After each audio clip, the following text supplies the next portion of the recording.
नमस्कार, बहुत स्वागत है आपका। आप देख रहे हैं आपकी आवाज और मैं हूं आपके साथ मृदुल शर्मा। तेल का इस्तेमाल आप खाने में भी करते हैं, वाहन चलाने के लिए भी करते हैं, लेकिन यही तेल आपके घर का बजट बिगाड़ रहा है क्योंकि इसके दाम लगातार बढ़ते जा रहे हैं और जनता के ऊपर दोहरी मार पड़ रही है महंगाई की। इस पर विपक्ष सरकार से सवाल पूछ रहा है तो बीजेपी सरकार का बचाव कर रही है। लेकिन एक बात जान लीजिए कि अगर तेल के भाव लगातार ही बढ़ते रहे तो आपके घर का बजट बिगड़ जाएगा। सवाल पूछेंगे, खास मेहमान हमारे साथ जुड़ेंगे। उससे पहले आप ये खास रिपोर्ट देखिए।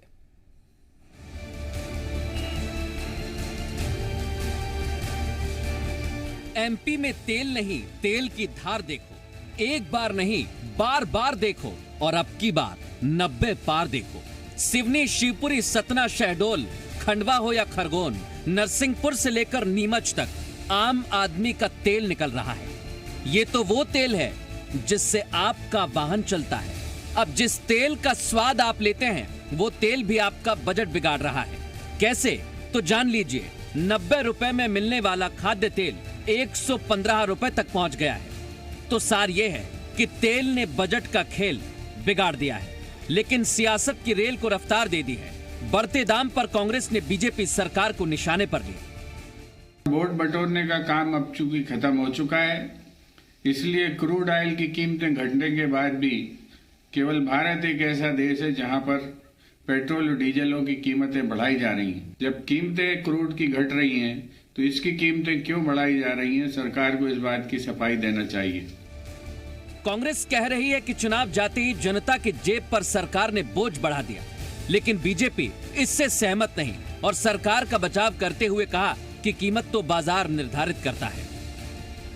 अंतर्राष्ट्रीय स्तर पर आप समझ लीजिए कि कच्चे तेल के मूल्यों पर ही मूल्य निर्धारित होते हैं। उसमें कोई राज्य सरकारों का मामला नहीं होता और ये पूरे देश पर लागू होता है। परिस्थितियों के हिसाब से कभी कम कभी ज़्यादा होता है। इनसे हम भी जूझ रहे हैं, सब जूझ रहे हैं। तो इसलिए उस पर मध्य प्रदेश की सरकार पर आरोप लगाना ठीक नहीं। तेल का खेल तो आप समझ गए होंगे। बढ़ते दाम पर सियासत हो रही है तो आम आदमी तो इसी उम्मीद में है कि महंगाई ना बढ़े। कोरोना काल में वैसे ही अर्थव्यवस्था की चाल बिगड़ी हुई है। अगर दाम यूं ही बढ़ते रहे तो जनता का बजट बिगड़ने में देर नहीं लगेगी और अगर ऐसा हुआ तो एमपी के सियासी फिजा में महंगाई पर आर पार होना तय है। प्रमोद शर्मा के साथ संदीप भमरकर, जी मीडिया, भोपाल। और सीधे रुख करेंगे कुछ खास मेहमान इस समय हमारे साथ जुड़ रहे हैं। विनय सक्सेना इस समय हमारे साथ जुड़ गए हैं, विधायक के कांग्रेस के, और हितेश वाजपेयी हमारे साथ जुड़ चुके हैं बीजेपी का पक्ष रखने के लिए। हमारे एसोसिएट एडिटर हरीश दिवेकर भी हमारे साथ जुड़ गए हैं। आप तीनों का बहुत स्वागत है आपकी आवाज में। हितेश वाजपेयी जी, पहला सवाल आपसे। सर, आम आदमी का तेल निकलता जा रहा है और कांग्रेस कह रही है कि चुनाव हुए जब तक तो सब कुछ बेहतर था, मैनेजमेंट अच्छा हो रहा था, एकाएक सब कुछ बिगड़ गया। मुझे लगता है कि इसको चुनाव से जोड़कर इसलिए नहीं देखना चाहिए कि इसका कोई सीधा असर नहीं है। आपको मालूम, हर साल जैसे ही ये आपका नवंबर आता है तो गेहूं की फसल बोई जाती है। इसके साथ साथ जो तिलहन है वो भी आने का समय मार्च के करीब होता है। तो स्वाभाविक है कि अब ये तेल का, खाद्यान्न तेलों की मैं बात कर रहा हूं, चाहे मूंगफली हो, सोयाबीन हो, इसके बढ़ने का समय है और ये बढ़ेगा आपका गर्मी शुरू होने तक बढ़ता है। फिर जैसे ही फसल रेडी होके आती है और नई फसल तैयार होती है तेल के लिए तो इसमें फिर गिरावट होती है। तो एक साइक्लिकल चेंज है। आप प्रतिवर्ष का भी निकाल कर देखेंगे तो आपको कीमतों में यही कर्व दिखाई देगी जो जिसके तहत मार्केट चलता है। दूसरी बात, आपने जो पेट्रोलियम प्रोडक्ट्स की बात करी, तो पेट्रोलियम प्रोडक्ट्स में कोई शासकीय हस्तक्षेप अब रह नहीं गया है। वो केवल टैक्सेशन को लेकर है और टैक्सेशन को, और इस कोविड समय में सरकार टैक्सेशन को और कम कर दे, मुझे नहीं लगता कि ये बहुत ज्यादा संभव हो पाएगा, क्योंकि वैसे ही जीएसटी और बाकी सब में चूंकि गिरावट है बहुत ज्यादा मार्केट की वजह से, तो सरकार की आमदनी कम है। हितेश जी, एक सवाल है सरकारें चूंकि एक वेलफेयर गवर्नमेंट होती है, तो जो वेलफेयर स्कीम्स हैं, अलग अलग सीजन में फसलें आती हैं, उतार चढ़ाव होता है, लेकिन अभी अगर हम देखेंगे तो ये अभी तेल के दाम जो है वो लगातार बढ़ते जा रहे हैं। खाद्यान्न की मैं बात कर रहा हूं। अब मैं आता हूं पेट्रोलियम प्रोडक्ट पर। चुनाव के लिहाज से कांग्रेस इसलिए जोड़ रही है, 30 से 35 दिन हो गए पेट्रोल के दाम में इतनी रफ्तार से तेजी नहीं देखी गई जो अब देखी जा रही है।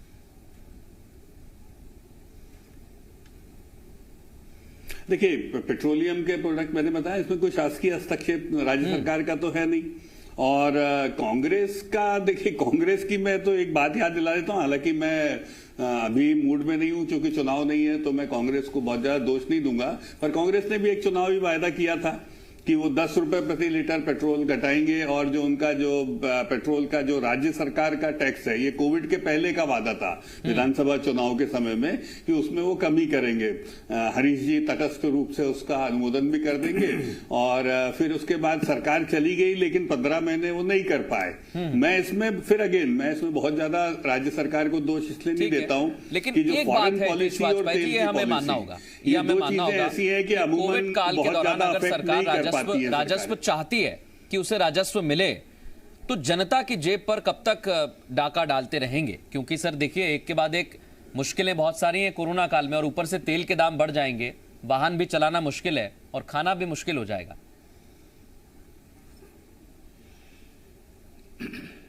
हितेश जी, मुझे लगता है डाके जैसी स्थिति नहीं है, पर हाँ मैं समझ गया, मैं सहमत हूं आपकी बात से, लेकिन मैं जी न्यूज का भी धन्यवाद दूंगा कि अर्ली राइजिंग ट्रेंड को आपने पकड़ा है, और मुझे लगता है कि इस अर्ली राइजिंग ट्रेंड को सरकार भी ध्यान देगी।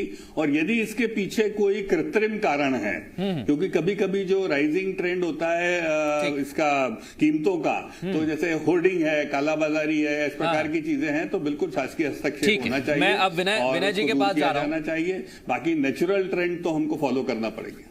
विनय जी, ये सब सामान्य प्रक्रिया है, ऐसे ही उतरते हैं और दाम चढ़ते हैं, आप मान रहे हैं इस बात को? देखिए, ये सामान्य प्रक्रिया नहीं है। मैं दो महत्वपूर्ण बातों पे आपका ध्यान आकर्षण कराना चाहूंगा। माननीय प्रधानमंत्री जी ने, आपको याद होगा कि जब वो प्रधानमंत्री का अभी चुनाव, जब प्रधानमंत्री बने थे और जब क्रूड ऑयल की कीमतें घटी थी, तो उन्होंने इस देश को कहा था कि मेरी किस्मत अच्छी है कि नहीं है बताओ, अगर मेरे बनने से क्रूड ऑयल की कीमतें घट रही हैं तो लोगों को कष्ट क्यों हो रहा है, और क्रूड ऑयल की कीमतें घट रही है तो उसका फायदा जनता को देने की मंशा, ऐसा लगा जनता को कि जनता को उसका फायदा मिलने वाला। फिर दोबारा उनका एक बयान ये आया कि अगर मैं अभी कीमतें नहीं घटाएंगे, लेकिन जब हमारे को लगेगा कि जब कीमतें अंतर्राष्ट्रीय स्तर पर बढ़ेंगी तब हम इसको कम करके बैलेंस करेंगे। आज तक वो बैलेंसिंग कहाँ गई, उसके बारे में चर्चा ही होना बंद हो गई। माननीय शिवराज सिंह जी, आपको याद होगा जब कांग्रेस गवर्नमेंट में थी तो साइकिल में मुख्यमंत्री रहते हुए और पद यात्रा करी थी उनने अपनी कैबिनेट के साथ।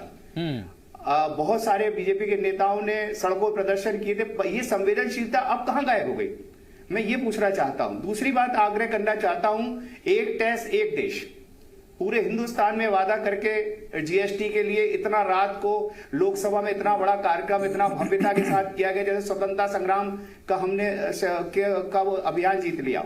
लेकिन उसके बाद क्या हुआ, पेट्रोल डीजल और इनको सबको जो चीजें हैं इनको जीएसटी में शामिल नहीं किया गया। जीएसटी के तहत इसका जो टैक्स था उसको अलग से रखा गया और अपने क्योंकि उस दौरान भी बहुत सारी ऐसी बातें हुई कि कांग्रेस पार्टी चाहती है कि पेट्रोल डीजल या शराब को भी जीएसटी के दायरे में लाया जाए। देखिए, बड़ा स्पष्ट कहना है, देश में जब एक वादा हुआ कि एक टैक्स एक देश, तो ये वादे से पलट कह सकते हैं। माननीय प्रधानमंत्री जी ऐसे पद पे बैठे, इतनी जिम्मेदारी की, उन्होंने कहा था क्रूड ऑयल की कीमतें मेरी किस्मत से घट रही हैं और जब ये कीमतें बढ़ेंगी तो हम इसको बैलेंस करेंगे कम करके, जो आज का हम फायदा करेंगे उसको आगे जनता को उसका फायदा देंगे।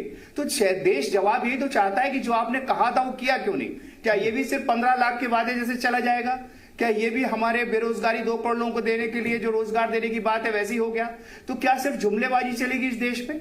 मैं आपसे आग्रह ये भी करना चाहता हूं, मध्य प्रदेश में आप देखिए, अभी उन्होंने कहा डाका नहीं डाल रहे, ये डाका नहीं तो और क्या है? इस समय कोरोना से पूरा देश जूझ रहा है। कोरोना में हमारी भी जो अगर आपको आम आदमी प्राइवेट कोशिश है सर हमारी की, जो देखिए प्राइवेट अस्पताल में, सुनिए प्राइवेट अस्पताल में, ये तो मात्र 11 शहरों के दाम हैं, लेकिन ऐसे कई शहर हैं जहां पर पेट्रोल 88 से बढ़कर लगातार बढ़ते बढ़ते बढ़ते 90 तक पहुंच गया है। ये 85 के करीब हुआ करता था। और हरीश, आप बेहतर समझते हैं इन बातों को। अब मैं उस बात पर आ रहा हूं। मैं आपको याद दिलाता हूं। हाँ, कहिए विनय जी, आप कहिए।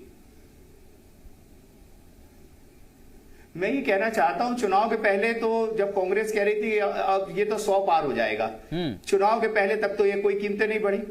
अब आप चुनाव के बाद कीमतें लगातार बढ़ा रहे हैं और ये कहना ना कि ये कीमतें बढ़ रही हैं नियंत्रण नहीं तो कब तक बढ़ेंगी? और अगर ऐसे ही बढ़ती रही और हम कहते रहे कि बाजार इस कीमत को निर्धारित करते हैं तो फिर टैक्स कब तक इतना ही लगता रहेगा और टैक्स में क्या कमी आएगी? हरीश, आपको क्या लगता है? क्योंकि अभी मध्य प्रदेश की स्थिति ऐसी तो नहीं लग रही है कि कहीं से टैक्स की कमी हो जाए। वैसे ही कर्ज का इतना बोझ है, ऊपर से कर्ज ले लेके सरकार चल रही है, योजनाएं चल रही हैं, ऊपर से तेल के दाम बढ़ रहे हैं।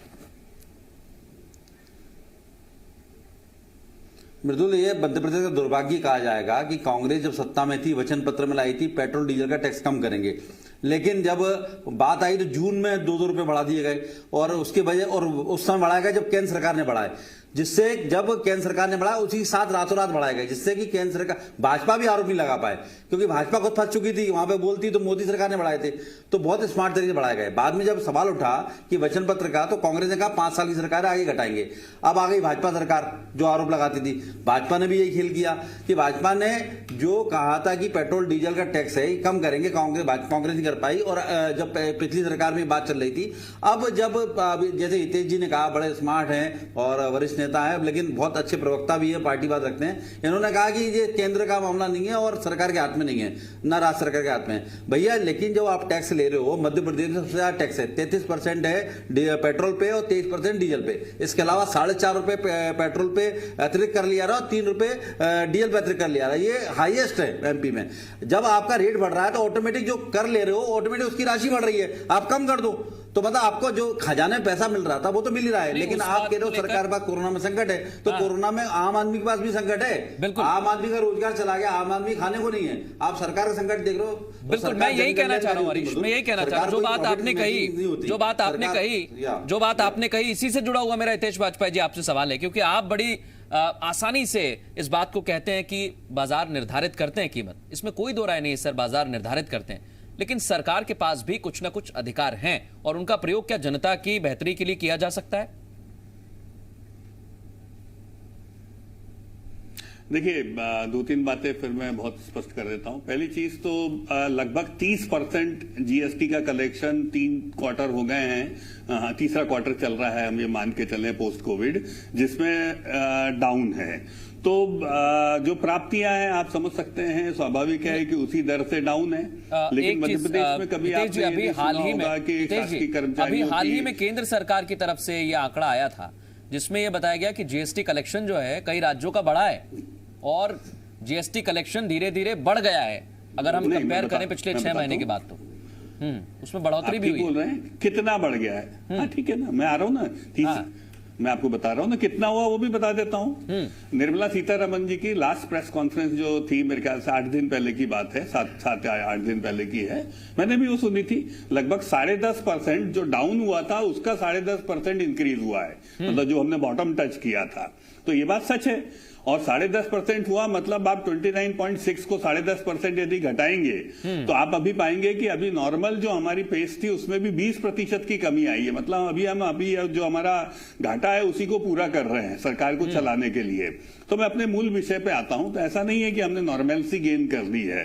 तो बहुत बड़ा विषय यह है कि सरकार की जो विभिन्न दीगर जिम्मेदारियां होती हैं उसमें तो कोई कटौती नहीं है। जैसे कि सरकार 1 रुपए किलो गेहूं और चावल की जो योजना चलाती है बीपीएल परिवारों के लिए जिनके घर खाने को नहीं होता है, उसमें तो 1 किलो की भी कोई कटौती नहीं है। बल्कि कई बार हमको 2-2, 3-3 महीने का अग्रिम देना पड़ा है। उसके पश्चात मध्य प्रदेश में सारी योजनाएं चल रही है, मैंने कहा, लेकिन क्या आने वाले महीनों में 5 सेकंड कोई सरकार की योजना है टैक्स कम करने की? ठीक है, आपकी बात सीधे से पूछ लेता हूं सर, नहीं होगी तो बता दीजिए। देखिए, मैं मैं आपसे बिल्कुल सहमत हूं आपकी बात से कि इसमें राहत दी जाना चाहिए, लेकिन इसमें तब तक राहत दी जाना संभव नहीं है जब तक कि टैक्स कलेक्शन को लेकर, जीएसटी कलेक्शंस को लेकर जो मेजर टैक्स होता है वो कलेक्शन को लेकर राज्य सरकारें, किसी भी राज्य की राज्य सरकारें जब तक नॉर्मलसी नहीं गेन कर लेती है तब तक इन टैक्सेस का कोई भी राज्य सरकार कलेक्शन की जो बात हो रही है नहीं कर सकती है। चाहे आप राजस्थान, सुनिए तो सही, हाँ। 4.25 सरकारें जो हैं कांग्रेस की हैं। हाँ। सुन तो लीजिए आखिरी बात सर, 4.25 सरकारें देश में कांग्रेस की हैं। यदि ऐसा कोई भी उदाहरण विनय जी दे देंगे तो हम उसको फॉलो करेंगे। एक राजस्थान, एक पंजाब, आधा छत्तीसगढ़ और बहुत छोटा सा पौंडीचेरी, यहां पर ये 4.25 जगह बचे हुए हैं। तो 4.25 में से भी यदि कोई उदाहरण ये दे देंगे, अभी पुडुचेरी का भी दे देंगे, कुछ कम किया इन्होंने, तो हम उसको फॉलो कर लेंगे। पर होता क्या है कि कांग्रेस यहां पर तो आगे ये बोलती है ना, उनके 96 विधायक दिन में साइकिल चलाते हैं, ना जनता की बात कहते हैं, ना इन 4.25 सरकारों में से कहीं कम किया। जानने की इच्छा तो जाहिर कर दी, लेकिन मैं नहीं जान पाया सर कि आने वाले हफ्ते में सरकार क्या कदम उठाएगी। विनय जी जवाब दीजिए आप।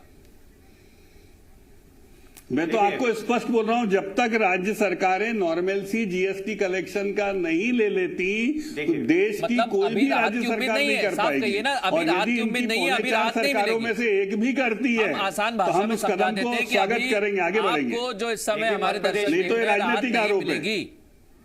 विनय जी आप कहिए बात। देखिए मृदुल जी, मैं ये कहना चाहता हूं कि मध्य प्रदेश में हिंदुस्तान में सबसे ज्यादा पेट्रोल और डीजल पे टैक्स है। ऐसा मध्य प्रदेश में एग्रेरियन इकोनॉमी 80% है। मैं आपसे एक और आग्रह करना चाहता हूं कि इन्होंने कहा जो दीगर कामों में हमको पैसा लगता है इसलिए हमको आवश्यकता है, तो क्या उसका क्या बजट अलग से नहीं होता?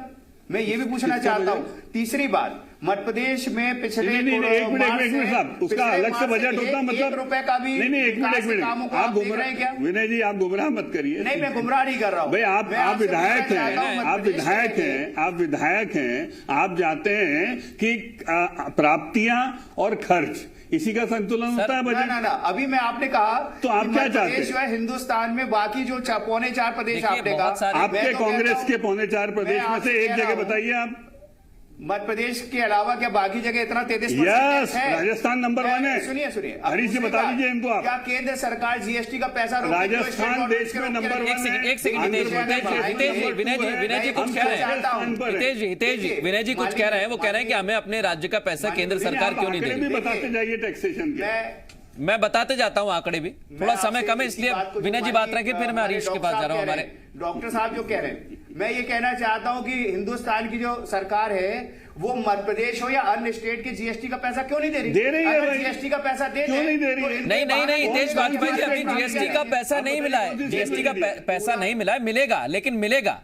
ऐसा नहीं है कि सरकार नहीं देगी पूरे जीएसटी का पैसा। मृदुल भैया 15 साल का लोन देने की बात चल रही। आपने जिन 4.25 स्टेट का नाम लिया उसमें से एक छत्तीसगढ़ मांग के थक गया है। बीजेपी छोड़ दीजिए। हितेश जी मैंने तो कहा ही नहीं बीजेपी और कांग्रेस, मैं तो सिर्फ तेल के दाम कम होंगे या नहीं होंगे इसलिए चर्चा कर रहा हूँ, इसलिए चर्चा कर रहा हूँ। और मेरी कोशिश यही है, हमारी कोशिश यही है, क्योंकि हम लगातार जनता के बीच में पहुंचे तो उनका कहना वैसे कोविड की वजह से स्थिति खराब है, नौकरी धंधा पेशा कुछ ठीक चल नहीं रहा है, तो कम से कम तेल के दाम तो कम हो जाए। हरीश अगर मैं कहीं गलत हूं तो आप बताइए कि आने वाले ये महीने और आने वाला साल हमारे लिए और चुनौती वाला हो सकता है, क्योंकि एक तरफ तेल और शराब के दाम लगातार मध्य प्रदेश में बढ़ते जा रहे हैं, खाद्यान्न के तेल के दाम बढ़ रहे हैं, पैसा आ नहीं रहा है, सरकार कर्ज ले रही है, तो आने वाली भविष्य की स्थिति तो बड़ी खराब नजर आ रही है।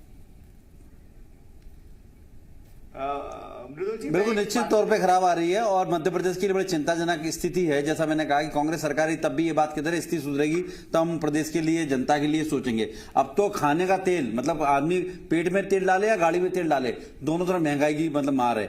तो ऐसे में सरकार को कहीं ना कहीं कुछ रास्ता निकालना होगा। ये बात सही है जो हितेश जी बता रहे हैं टैक्सेशन का हुआ, लेकिन इसका मतलब ये नहीं है कि सरकार टैक्सेशन को रोना रो और आम आदमी को राहत नहीं मिले। आम आदमी को राहत देने का सरकार का धर्म है। जिस तरह मुख्यमंत्री शिवराज सिंह चौहान बोलते हैं कि मुख्यमंत्री पैसे का रोना नहीं रो सकता, मैं मुख्यमंत्री हूं, पैसा लाऊंगा कहां से भी आएगा। तो अब ऐसी दिशा में उन्हें सोचना होगा। और ये चिंताजनक बात है, जिस तरह आंकड़े बढ़ रहे हैं, चिंता जताना 100 का अगर टच कर दिया तो ये एक तरफ रोजगार नहीं है, धंधे नहीं है, और ऐसे में घर से कहां से महंगाई देगा। तो गरीबों को सोचना होगा। 1 रुपए किलो चावल देना बहुत अच्छी पहल है, गेहूं दे रहे पहल है, लेकिन उतना ही पर्याप्त नहीं है जीवन में। अगर आप 1 रुपए किलो गेहूं दे रहे हैं, 2 रुपए किलो चावल दे रहे हैं, तो फिर आपको पेट्रोल भी सोचना होगा कहीं ये 100 ना टच कर जाए। और वक्त थोड़ा सा कम है विनय जी, मैं आपके पास आना चाह रहा था लेकिन वक्त इजाजत नहीं देता है। बहुत शुक्रिया आप तीनों का इस मसले पर चर्चा करने के लिए। और कोशिश यही है सरकारों की भी कि वो टैक्सेशन को कम करे, लेकिन अभी स्थितियां ऐसी नहीं है, ऐसा सरकार का तर्क भी है। और अभी स्थितियों को देखें तो आने वाला भविष्य हमारे लिए क्या वाकई कोई दाम कम होंगे, ऐसा नजर नहीं आता है।